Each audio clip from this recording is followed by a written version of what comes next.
When it comes to the downfall of the Marvel Cinematic Universe, the writing's been on the wall for quite some time. In 2018, when Kevin Feige said the agenda moving forward is all about diversity and representation, not about honoring these characters, not about respecting the fans, no, it was about diversity checkboxes. Well, they've gotten exactly what they asked for. Unfortunately, the fans don't like it, and that has been very blatantly obvious because so much of their audience has walked away. Box office disappointment, streaming disasters, and people finally started waking up around the end of Phase 4. But now the start of Phase 5 of the MCU has made it very clear for everyone this thing is only going to get worse. Hey guys, it's Matt. A little over a year ago, I guess it was, I put a video out called something like an open letter to the YouTube movie reviewers. And because they're doing the same old thing, I'm going to have to do this annually, hoping this message gets out to at least one of them. What am I talking about? Somebody's saying, you don't like their movie reviews, Matt? I love their movie reviews because what Disney and Hollywood is putting out is absolute horse shit. It's horrible. Their reviews are correct, but they don't see what's really going on. They don't see reality. I'm sure they would think I'm crazy for even suggesting this, but I'm going to do it, and I'm going to do it every year until one of them gets their head out of their ass. Now, if you don't remember last year's open letter, let me take 1 minute to fill you in. There's a gigantic army of YouTube movie reviewers, and say their Pied Piper of all the reviewers would be the critical drinker. Or if you like this analogy, he would be their Robin Hood, and the rest would be like their merry men. Or he could be their Snow White, and the rest would be the 7 dwarves. But there's 70,000 dwarves. They're all over YouTube, and all they do all day long is hate on Star Wars, hate on Kathleen Kennedy. Kathleen Kennedy needs to be fired. Star Wars is ruined. The Marvel Universe is ruined. Batman stinks. Now, it's mostly superhero-oriented, but these are the movies over the past 15 years that have driven the most money through Hollywood. And if anybody's saying me, I can hear you saying, well, Matt, what's the problem? They're hating on these movies. These movies are absolute horseshit. They're coming forth saying they stink. What do you want them to do? I hear you. These movies and shows that come on the streaming services are absolutely terrible. Most recent one on Disney Plus, this Ahsoka. I wanted to jump out of a window after the second episode. As I said, the reviews are correct. Do we really need reviewers to tell us when something's that bad?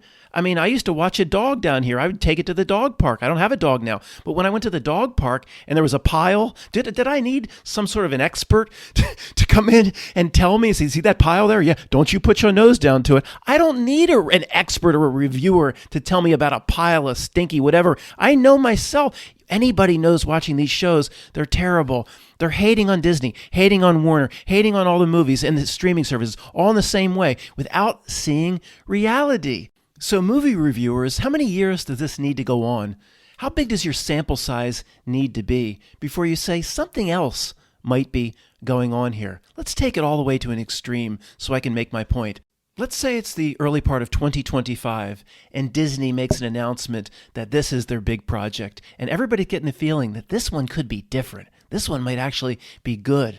And you have your hopes up to a degree and you get your large popcorn for $80 and you sit there and there's nothing but a pen and a chicken comes on screen. There's no overture, nothing. And it's just this chicken starts scratching itself. Scratch, scratch, scratch, scratch. And then an hour goes by and it's the same chicken scratching itself. Would you think after that display of movie making that it was just bad writers?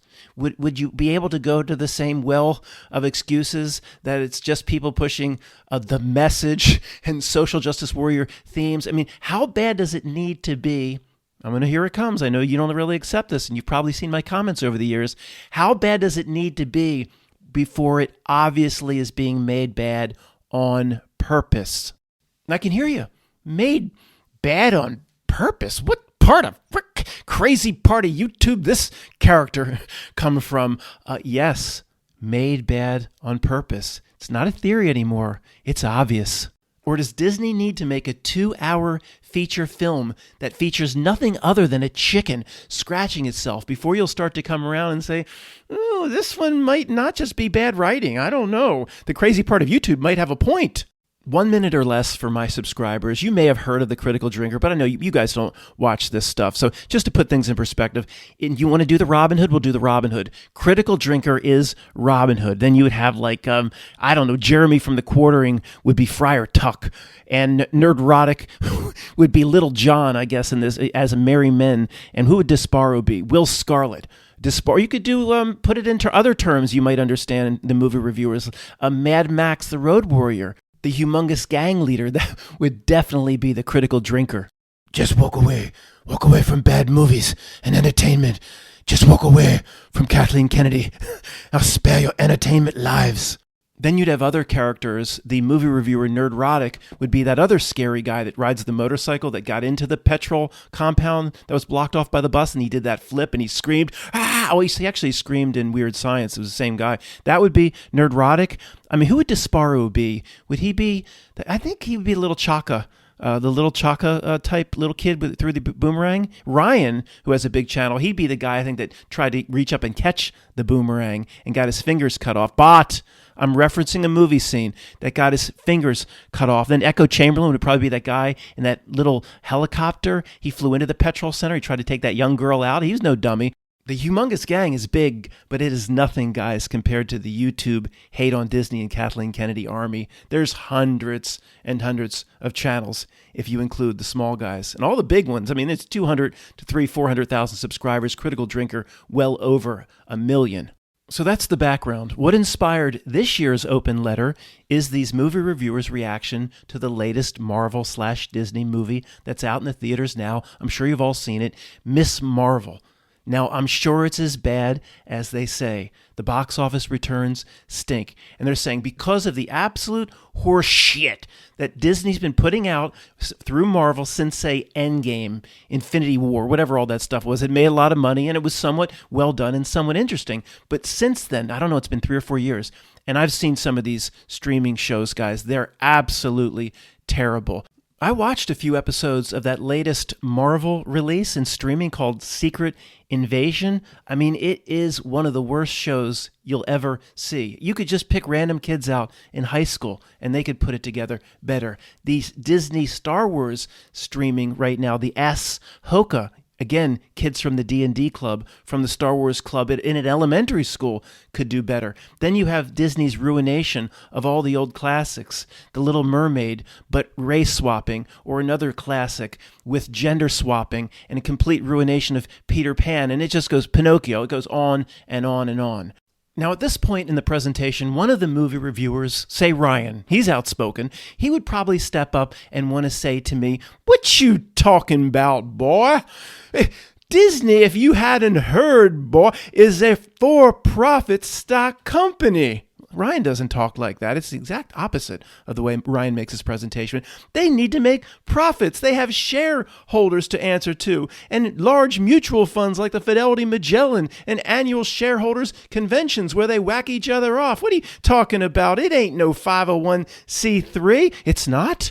Wait a second. I'm going to have to take this entire video down. I didn't know that. I thought Disney was classified like a 501c3, the same as, say, your local church, the local Baptist ministry down here. I thought Disney was just set up as a nonprofit and all their profits go to soup kitchens. What? I had no idea. Guys, I apologize. I'm going to take this video down right now. Yeah, that is an anticipated objection to a simpleton like me. And Bud Light needs to make profit too. That's when all the marketing people get together, their advertising firm and the CFO and the director of marketing, and they say, we're going to use this like Dylan guy that everybody hates to push our beer, and that's going to make us a lot of money. You really think that was a decision to make money? You really think they're that stupid? Well, you can translate a Dylan type decision-making tree over to the way Hollywood is making movies. They're making movies that they know people won't like. They're putting out lead characters like Brie Larson that they know people don't like. So I can't sweep your main objection under the rug. It's a for-profit stock company. I'll give you the answer now, and I'll hope to explain it later. It takes about 5 years to understand it, so I probably won't be successful. The answer is no, they don't need to make money. You only think they need to make money. The world doesn't work the way you believe it does. Let me show you the stuff that anybody should be able to see, even a first grader down at the local elementary school. Then we can build from there. Let's start with a question, YouTube movie reviewers. Have you ever heard of a focus group? Oh, a focus group. Identical. It's like, say, in 1955, a company is trying to decide which spokesperson to use in their upcoming advertising campaign. So they bring in 8 of their own customers, 4 on each side of the table, some warm cookies, a pizza or something, get everybody in a good mood. And they say, we're going to show you 3 people and a video of who we're considering to be the lead spokesperson for our new advertising campaign, for our new product. You tell us if you like these people or not. Or maybe like the internship, they just hold up the red paddle and the green paddle. I don't know how it went down, but you understand how this generally works. So say the first person that comes out, it's Oprah Winfrey or somebody like Oprah Winfrey. And the audience is generally like, yeah, I like that. She's very pleasing. I think I would buy from her. And then they bring forth, say, Flo from Progressive. And she's generally likable too. I can't stand her. Generally likable, or they wouldn't have gone with her, installed Sentry for 20 years. And then the third potential possibility, they bring out Brie Larson. And the 8 people in the focus group, 4 on each side of the table, grow quiet. And the person observing the customers looks at their faces. Their faces are getting a strange look. Their eyes are cringing up. Their mouth is shrinking together. Wrinkles are coming on the faces of the customer. They're very quiet. They're not sure what to make of this character put on the screen, the images of Brie Larson. And one of them speaks up and says, is there a video of her? Yes, there's a video coming up. And then Brie Larson starts to speak in the video in 1955. And the 8 customers at the table, they start to sweat, and they look around for a fruit tray or anything to throw at the screen. Is there anything to toss at the screen in the image of Brie Larson? And the person managing the focus group says, it appears as if you don't like candidate number 3. And the man on the far left says, not like. Oh, I've never been more sickened in my life. And the person down the end has put their head on their table, and they're actually sick. And the person says, I take it nobody at the table likes candidate number 3. And the person down the end, a very quiet woman who hasn't said much, says, if you don't remove her now, we're all walking out of here. I assure you, Disney knows what a basic focus group is, techniques to assess the likability of characters or actresses or actors or spokespeople. It's been around for like 100 years. They knew after the Marvels, or what was it? Miss Marvel was the first one. I get confused. They knew after Miss Marvel, she wasn't likable. They just had to come back with number 2. It's all made bad on purpose. Now, I'm starting to build a case. Do you really believe that Disney doesn't know that Brie Larson is unliked? Okay, maybe the scenario was a little ridiculous. 9 out of 10 would give the thumbs down. I'm sure some social justice warrior, a flag waver running up and down Market Street in San Francisco would probably approve, but is that really what Disney's counting on to buy tickets? According to the movie reviewers, that's who they're pandering to. That's the future of Disney as an entertainment corporation, pandering to lunatic fringe groups. Disney knows nobody wants that either. Through what? Through focus groups. They could bring 10 of their customers in and say, do you want social justice warrior pandering and race swapping? And everyone would say no. They know nobody wants it. They obviously know nobody wants it. Why don't you admit that in your movie reviews and start looking for answers in other places? I'll give a little credit to Dave C. as a movie reviewer. Now, he can't go as far as what we're saying here. He'd lose his entire audience. His entire audience doesn't see the world the way we know it works. But he hints at it from time to time. He goes as far as he can, and I give Dave C. credit for doing that. Nobody else does. In continuing to build my case, there's so many things that give the situation away of what's actually happening. Let's look at Kathleen Kennedy. Oh, the real boogeyman, the bogeyman of all the YouTube movie reviewers. Anytime Star Wars is mentioned, the evil of Kathleen Kennedy. Let me ask you, movie reviewers, I don't know when she came on, but she got big and popular in 2015 with the release of Star Wars The Force Awakens, the first of the 3 of the latest stinkers. She became a household name, the head or CEO of Lucasfilm shortly after it was bought from George Lucas. The key question, movie reviewers, is how is Kathleen Kennedy still in her job? For anybody that doesn't know her or follow this closely, Kathleen Kennedy is the CEO of everything basically they bought from George Lucas. Over all of Star Wars, maybe she has other responsibilities at Disney, I don't know. But basically everything George Lucas handed, including Indiana Jones, everything George Lucas handed to Disney, handed, $4 billion, handed. All right, that doesn't make sense either. We'll talk about that pittance that he was paid some other time. How is she still in her job? I'll answer the question. It's very simple. She's still in her job as CEO because she's doing exactly what the job entails. She's fulfilled her job description perfectly, and that's to destroy Star Wars and to destroy other beloved characters as well. You heard me right. Do I sound crazy to you?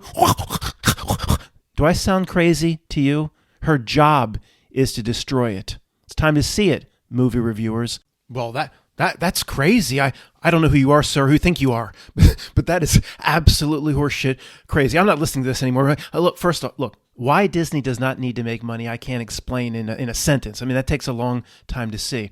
What I can do at this moment is just point out to you all the things we have since 2015, The Force Awakens, that don't add up, that no company trying to make money or please its customers or trying to sell tickets would make these decisions.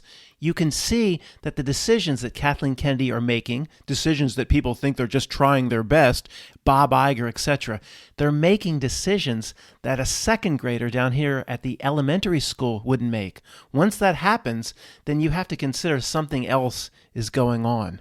Well, Matt, The Force Awakens with Rey and Poe and Do Re Mi Fa Sol La Ti Do, I think that made like 1.2 billion or 1.4 billion. Oh, yeah, I'm sorry. You don't need to go to a New York McKinsey and Company, a New York consulting firms or the Rand Corporation to tell you that you could have put literally a turd on a plate, call it the sequel to Star Wars, and it would have gone over $1 billion based on how people would line up to get back involved with the Star Wars franchise. What the first movie did is irrelevant. You want to talk about climbing on coattails? Give me a break. Of course, the Rotten Tomatoes scores are false. Why do you movie reviewers believe the Rotten Tomatoes scores are real? Some of you at times are a little skeptical of the critics' score, mostly because, I think it's all fake, but mostly because the critics just shill for the big corporations. Fine. Okay. But why do you believe the audience score? Why? Why do you believe Rotten Tomatoes is just some independent service working for you? Why wouldn't you believe that Rotten Tomatoes is of Hollywood itself? You think J.D. Power that rates cars and stuff is just completely independent? Oh, we would never compromise our integrity. Is that how the world works? Why wouldn't I believe J.D. Powers that rates cars isn't basically funded by the car companies themselves and they just trade off the award? I mean, get a clue. Rotten Tomatoes audience score. So some guy sits down and just picks the number.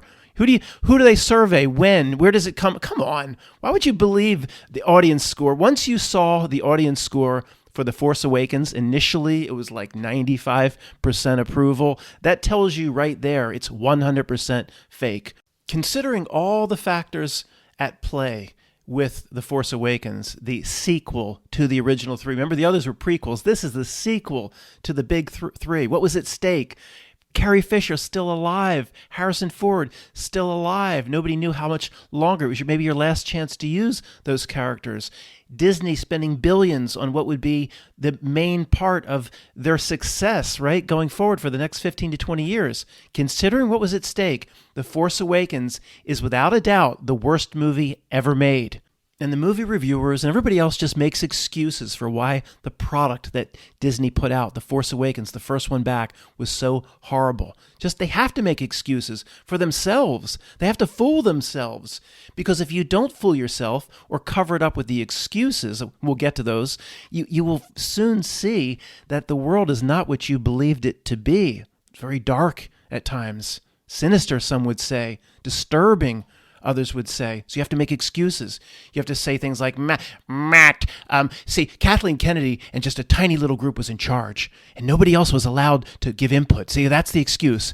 And then somebody, any sort of common sense would come in and say, well, Disney has access to 1,000 or more of the most creative and incredible minds in the world, and they decided not to tap into the resources. No, Kathleen Kennedy and a tiny little team, J.J. Abrams and 2 people were in charge. Well, I don't, maybe even if that's true, wasn't the CEO allowed to come in and say, how's the work going? And would they just send him out? Bob Iger, you get out of here.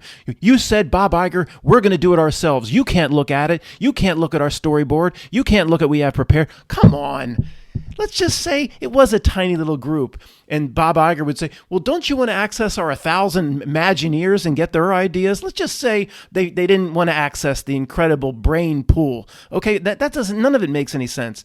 But if the world were real, if any of this was real, or the world works the way these movie reviewers believe it works, the CEO, let's say Bob Iger, he could have come in the room, right? He would have said, show me how it's going. Kathleen Kennedy would have put her cigarettes down and here's the storyboard. And Bob Iger, within the first 10 minutes, it would have all gone away. I mean, it would have all gone away. Any second grader can see this. Get your head out of your ass. Not my subscribers, the movie reviewers. Say, what's the storyboard here? You have this young girl. What's her name? Rey. Oh yeah, Do-Re-Mi.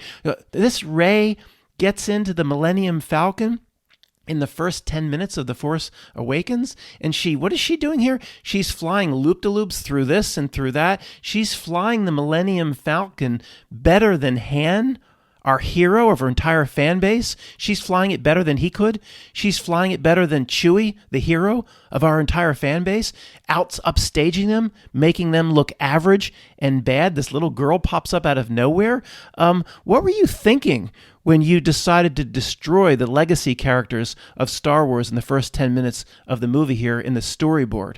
If anything were real, a top executive, the CEO, somebody would have seen the early work and put a stop to it.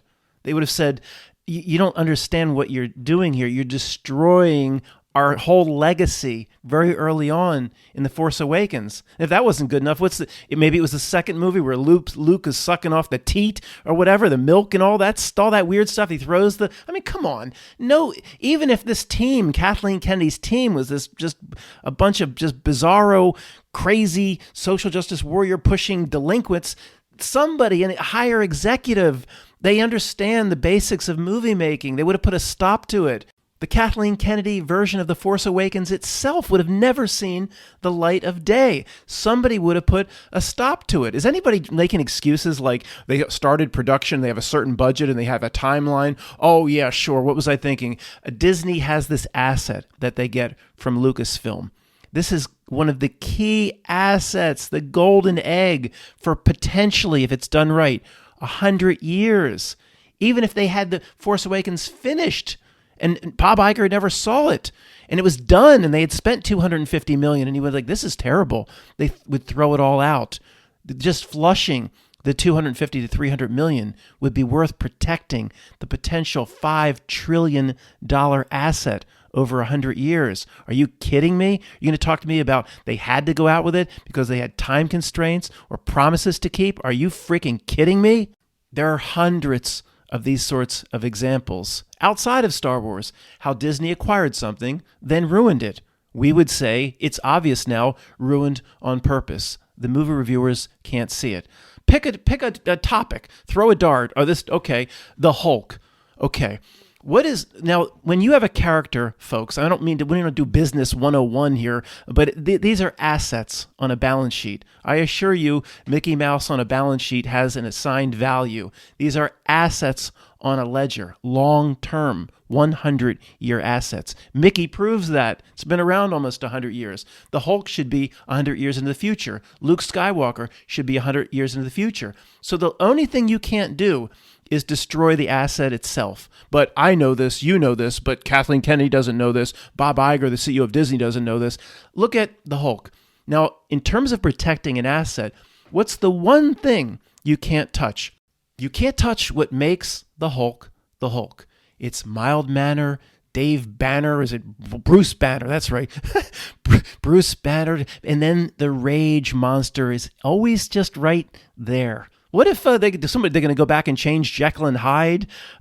Instead of the Hyde monster coming out, Jekyll turns into a nice, I can't say, or the video won't load, but somebody that runs up and down Market Street with spandex. Is that what Dr. Jekyll is going to turn into?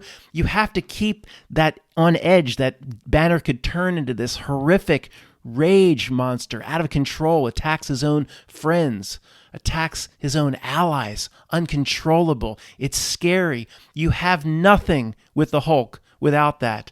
Now, the movie reviewers, they give advice to the studios like they just don't know this. No, nobody at Disney would know the common sense first grade things that I'm saying. Now, I say this, folks, you haven't followed this. They have the Hulk now in Hulk form, completely huge green, but he's just this nice, friendly fellow. You see the face of Bruce Banner. He has the same personality as Bruce Banner. He tells jokes. He's just calm and witty, and he'll get you a sandwich. That's what they've done to the Hulk. And with insight like that, maybe I can give advice to Disney like the movie reviewers do, and I can help fix it all. Oh yeah, I think they understand these things. Any first grader in elementary school understands these things. Any kid graduating from his little theater college understands these things. The formulas that work in Hollywood, they've known for 100 years, but all the movie reviewers are running around saying, Disney, you should have done this. They all do it. All the reviewers give advice to Disney like they don't know what they're doing after 100 years. Walt Disney wrote out a basic formula. All you have to do is follow that script, even if you don't know what to do. Every single time, follow this script. The formula works every time. Same formula since Gone with the Wind, but Disney just lost it all. They don't know it. Maybe movie reviewers can go work for Disney and fix everything. Are you kidding me? All right, let's switch the argument up just a bit. If you are out to intentionally bring something down or destroy it, do you run out on the front steps and announce it, or do you make it seem like you're trying to do the best you can and everybody's working hard and it's not really working out with the fans, and you're going to try to at least make it look good, right? Not to anybody with a degree of common sense like me and you, but to anybody from the movie reviewers all the way down. And how do you do that if you're out to really destroy it, but you want to make it look like everybody's trying their best, or there's at least a reason people will accept as to why it became destroyed? How do you hide behind it? What guise do you present? Well, obviously, the agenda. As the critical drinker, the message. Yeah, that's how you do it. Social justice warrior themes, race swapping, gender swapping, the message. Oh, see, they wanted to do their best, but everybody that works there is just so intent on putting forth the social justice warrior woke messages that they know from the focus group, remember from 1955, they know that nobody wants it. They just had to get these messages in there. They couldn't help themselves, so they're destroying themselves. See, you have to have an excuse. There's no possible way anybody would accept it's done intentionally, no matter what the evidence presents. The first few months, right around the time of the release or just before the release of The Force Awakens, the obnoxious picture meant to irritate fans. Kathleen Kennedy opening up her jacket underneath a t-shirt with two other actresses. The Force is female. And then the pushing of have to have the female leads and all that girl versus boy, all intentionally to create infighting, to create friction, to piss people off. Not, Matt, you don't understand. They just have to push their message. Look, maybe if that was the case, again, common sense at some point has to take over. Let's just say Kathleen Kennedy has to push her message, or the message. She just has to push woke themes all over the place and gender swapping and race swapping. Fine.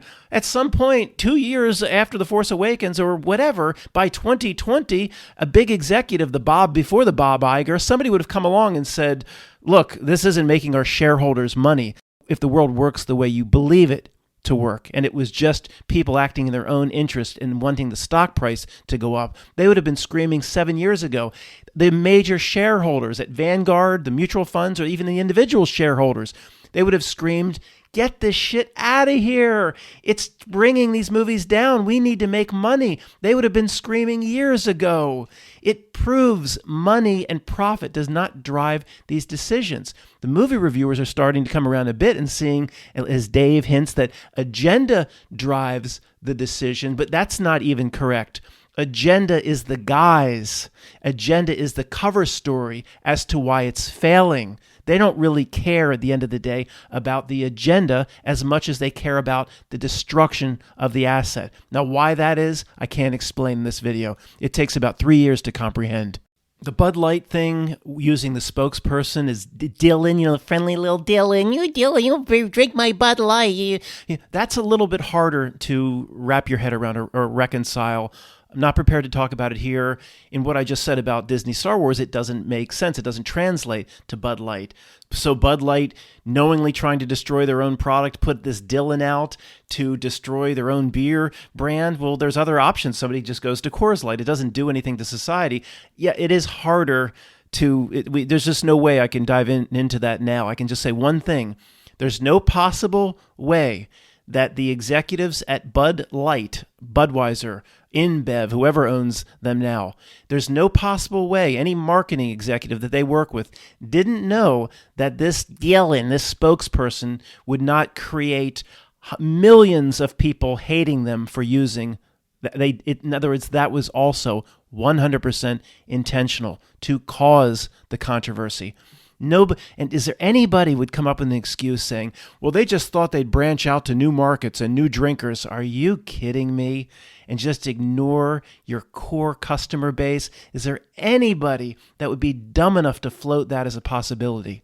But as we're seeing, as we talk this out, the second tier doesn't work either. Some of the movie reviewers see that it is more about, although they'll say, and I give them credit for coming closer to the final answer, it's more about the agenda pushing, and for some reason that they don't understand, the profits are secondary. Well, Dave and a few others are starting to see that, but it's a similar thing with Bud Light. Again, it's not just they're so dying to push woke and so just dying to push SJW. It's they're using the woke and the SJW to create the backlash. The backlash is what's important to them, which is the infighting amongst people, the separating of people into camps, people arguing, people fighting, people further segmenting themselves and cutting themselves off from other groups. That is what they're most interested in. They're using the woke to create that. They don't care about pushing the woke or even a certain, transcontinental railroad bought transcontinental. That's they don't care about that in and of itself. It's what that does to society is what they're interested in. And why they're interested in that, it takes years. There's no way I can get into it here. So as usual, we are observing here a presentation of multiple layers and levels. It's how it always does business. It's fascinating. And as usual, we're like at layer 4. Let's go through them. I think there are 4 layers here. And of course, most people aren't even one step into layer 1. Some of the movie reviewers like Dave, they're doing a little bit better. But let's go through the layers here. The woke in the movies, the social justice warrior themes in the movies related to gender swapping or race swapping, etc. So talk to my friend Tony about The Force Awakens, and the next 2 movies were just as horrible. The second movie was dominated by Rian Johnson, and he was given this little nobody that nobody likes, had no track record. He's going to be given control, of course, to the second Star Wars movie, all decisions, all the writing. You're going to put your whole franchise, your whole 50-year future in the hands of this little sawed-off little son of a beach. That makes sense. That by itself gives it all away. The CEO would be like, well, why are we giving it all to Rian Johnson? Let's put a team of 20 together, and one on that 20 will report to me in case this guy's taking Star Wars in the direction we don't want. That by itself gives everything away. You wouldn't hand the second movie to that sawed-off little prick. Sorry. Let's go through the layers. Layer 1, my friend Tony. He goes to see The Force Awakens, and I've talked to him about it. Could have been better. Not that bad, some laughs or some, they don't see anything going on. Could have been better, a little disappointing. I like parts of it. Oh, okay. That's layer 1, just the average take from the guy and girl on the street. This is layer 2. The angry movie reviewers. Why all these woke themes all the time? Why all this pushing of girl power? Why everything at the Force is female? Making the men look bad. And why are you pushing this woke stuff? And they don't understand it. And they complain about it. And I guess that's better than somebody saying they kind of liked it. All the complaining about it, okay. But then there's a tiny little group in that group saying, we've seen too much of this. It doesn't make sense. 5 years ago, they should have known if they were just making a mistake. They should have known nobody wants this. They know that from their focus group where you bring in the cookies. And some of them are saying maybe the pushing of the agenda is more important in some weird way we don't understand. Pushing of the agenda is more important than the profits. Few people are going there, but that's not even the final layer.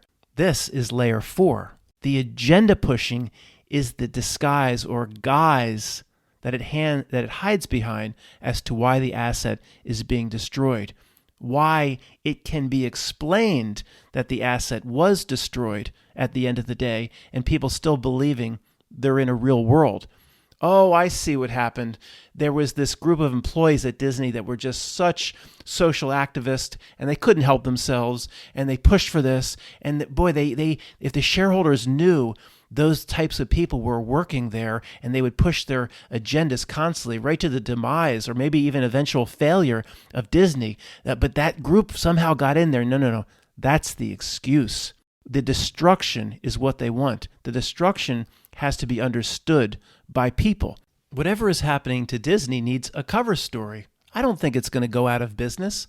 Maybe the stock price will continue to go down. Maybe it will struggle, or at least that will be presented in the press for 2 or 3 years. Who knows? I mean, our adversary here sees around more than one corner at a time, folks. So whatever, Disney is in the position of being beaten down for whatever reason, okay?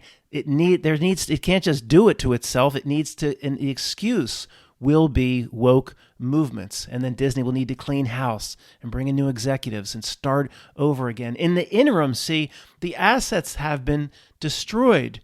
And if anybody knew is going, well, why would they want to destroy the initial 3 Star Wars? Look, there is a reason for it. There's no way I can get into it here. Those that run this world are not like you, okay? I can't go any further than that. It takes years to understand. There's so many examples. Let's go over to Indiana Jones. Let's go back to the concept of the focus group. They couldn't have brought in 20 fans and say, do you want your Indiana Jones treated this way? Do you want your Indiana Jones represented this way? Not one would have said yes. And again, it's the same old thing. Movie reviewers, what's wrong with you people? None of the executives at Disney approached the team working on, Indiana Jones and the Dial of Destiny, and said, why are we making him this rundown alcoholic loser or whatever? Of course, here we go again, upstaged by the young female. This Phoebe Waller-Bridge, it's the same as Brie Larson. You don't think they know she's unlikable? She's unlikable. Just look at her for a few. Watch. Certain people are likable. Look, Oprah Winfrey is likable. Okay? Maybe not recently, but in general, which she's been over 30 years. Certain people, they know Phoebe Waller-Bridge isn't likable. They're not going to this little troll cretin creature to replace Harrison Ford. They know exactly what they're doing. Okay, repetitive. Here we go. We go over and over again. I would say, guys, listen. I'm sure some of you listening to this or would want to talk to me now and say, come on, Matt, they more see it than you think. I don't think so. All right. I don't think so. Matt, they're just trying to protect their business. And their business, they know what their role is, to just constantly complain about how bad the movies are. And they know their place and their role on YouTube. And that's how they get their views and they run their ads. And okay, if it was just that and they all kind of saw right through it, I wouldn't be making this. I really don't think there's any difference between the movie reviewers and your Aunt Ginny or my friend Tony, people that go through this life operating like they're on some sort of download. I think some of them, again, I've mentioned, Dave has actually mentioned a little bit about it in his videos, and I understand he sees the world a bit like we do to a degree in other areas, and he can't just come right out and say some of the crazy things I'm saying. And some of the other reviewers might sense like a little bit of like, what is going on here? But no, overall, I think they believe in the excuse, at least in the level 2 excuse, that the movie studios are overrun with hardcore left-wing liberals that would make, Rachel Maddow on NBC look tame. I mean, I think they have to justify the way the world works. They have to protect their worldview. And the way they do it is the movie studios are just overrun with liberalism. And I think some of them detect that, they know, obviously they know the liberalism and the woke agendas are hurting the profits. They all know that. That's what they're screaming about. They're going back to Disney saying, what are you doing? Your movies aren't making any money, and it's because of these woke themes. Well, they see that, but they can't see beyond. They still believe that they want to make money. It's just that it's overrun by this liberal army at each studio that must always put in their agenda, and they just can't help themselves. And it's an excuse to protect your worldview. It's an excuse to make sure the world stays within those bookends as to how it's supposed to operate. Even that gets a little strange at times, but they're certainly not going to knock the bookend over at one end or the other and see the world the way we do. What I'm saying in this presentation is the way Disney is operating is so obvious to anybody that I don't know, like a second grader interested in becoming a theater major someday. Their tactics are such a giveaway that I don't see why everybody can't see this at this time. I mean, who would possibly approve Harrison Ford's Dial of Destiny, Indiana Jones movie, completely running the character down? What executive would let that go out? What director if it wasn't intentionally trying to destroy all the legacy works of art and the legacy characters? And these stories just keep coming. What was the one recently? About the Marvels, I guess, of the director walked. It's all part of a story, guys. It's all part of a script. If any movie reviewers listening to me, the director, the first black director black woman director of a major Marvel or cinematic universe movie. Apparently, she walked out the last 6 weeks. She wasn't even around. I mean, who could possibly tell me that's not a complete fake script? You're going to, as a young black woman director, the first one maybe breaking into certain genres of movie making, you're going to walk out on the most powerful corporate entity in the entertainment business, and you don't think there would be repercussions for that if it all wasn't one big planned script?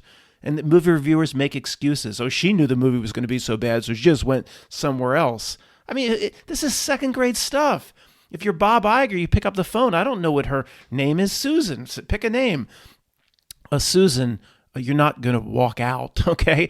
You'll never work again. See, certain companies have a certain degree of power and clout. She didn't walk out of a little indie group making a movie with 14 people. I mean, you've got to be kidding me. But these movie reviewers present these stories as if it's real. How could it possibly be real?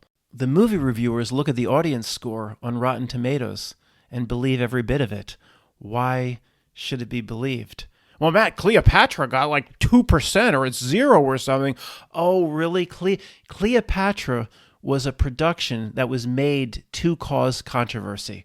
The movie reviewers believe that they're trying to make a good production, but they're just going to put in their race swapping and their woke themes and just try to get away with it, try to move society a little bit by making a good production and putting those elements in the production. And it just didn't work out because it was so bad. No, Cleopatra was created to cause controversy by being so bad. It was intended to be bad. If it was great, it wouldn't have caused the controversy. People would have overlooked the, quote, race swapping. It's the same with this new Robin's Hood or whatever. They turned Robin Hood into, who knows, Director X, or come on. It's created to cause controversy. Now, the director, this gets a little confusing for anybody that's new in running in our circles. It's not like everybody's in on it, though. The director, this Director X or something, he thinks he's just going to present Robin Hood in a way that's not so white-focused or whatever. He's probably trying to do the best he can. But the system puts this crap up knowing the audience is going to reject it, knowing it's going to, ire is going to come from the fan base, knowing it's going to cause argument and controversy.